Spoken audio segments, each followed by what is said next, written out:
Vamos a continuar hablando de la dietoterapia adecuada a la patología renal. En este caso nos vamos a focalizar en la enfermedad renal crónica, haciendo un pasaje por las características de esta enfermedad.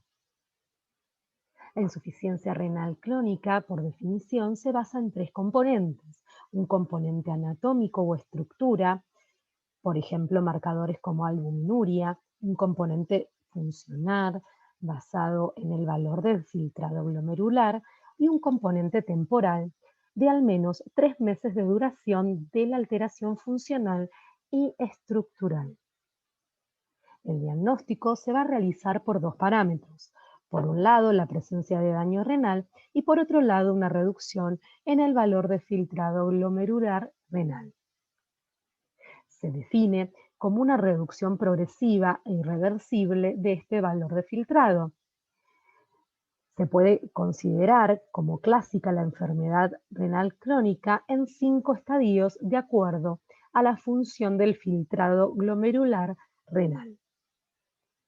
Los factores que pueden aumentar el riesgo de desarrollar este daño renal son la edad, diabetes, la presencia de hipertensión arterial, historia familiar de enfermedad renal y trasplante renal. ¿Qué factores son los que inician el daño renal? Por ejemplo, diabetes, hipertensión arterial, enfermedades autoinmunes, glomerulopatías primarias, infecciones sistémicas y agentes nefrotóxicos.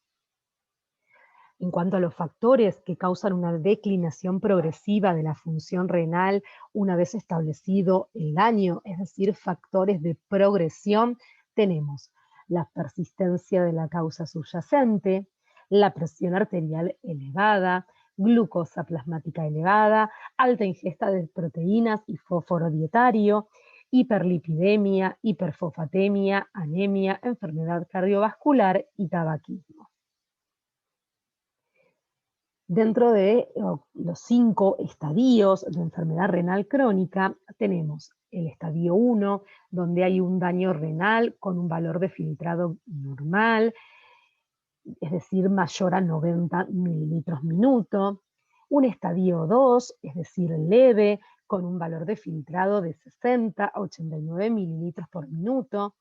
Un estadio 3, moderada, con un valor de filtrado de 30 a 59 mililitros por minuto. Y estadio 4, severa, con un valor de filtrado de 15 a 29 mililitros por minuto.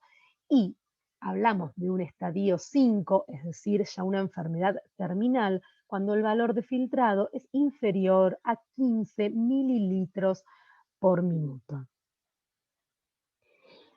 En las fases iniciales de la enfermedad renal crónica, los pacientes suelen estar asintomáticos. El valor de filtrado cae por debajo de 30 mililitros minutos. Ahí recién pueden aparecer los síntomas como astenia, malestar general, en relación con anemia secundaria al déficit de EPO. También pueden haber alteraciones hidroeléctricas, acidosis, hiperpotasemia y del metabolismo fosfocálcico.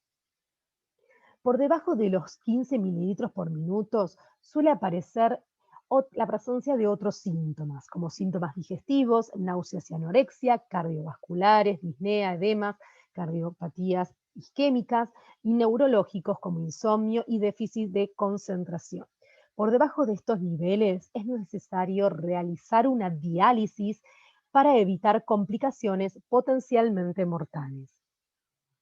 En este cuadro podemos ver cómo, a medida que va disminuyendo la reserva funcional renal y empieza a aparecer un deterioro, una insuficiencia y una uremia, empiezan a aparecer diferentes características fisiológicas en cuanto al paciente. Para la exploración física vamos a observar, en cuanto a la piel, palidez, equimosis, hematomas, purito, piel seca, color cétrino; en el sistema nervioso y locomotor, insomnio, asterixis, piernas inquietas, debilidad y cefalea; a nivel digestivo, anorexia, náuseas y vómitos; vector urémico y mal aliento, hemorragias, pirosis y estreñimiento. A nivel cardiorrespiratorio va a haber presencia de disneas, edemas, hipertensión arterial, dolor precondrial, pericarditis urémica, isquemia arterial periférica y arteriosclerosis. A nivel endocrino, amenorrea, esterilidad, abortos, impotencia, intolerancia a la glucosa e hipoglucemia. A nivel óseo articular, osteodistrofia, calcificaciones, alteración del crecimiento y fracturas patológicas.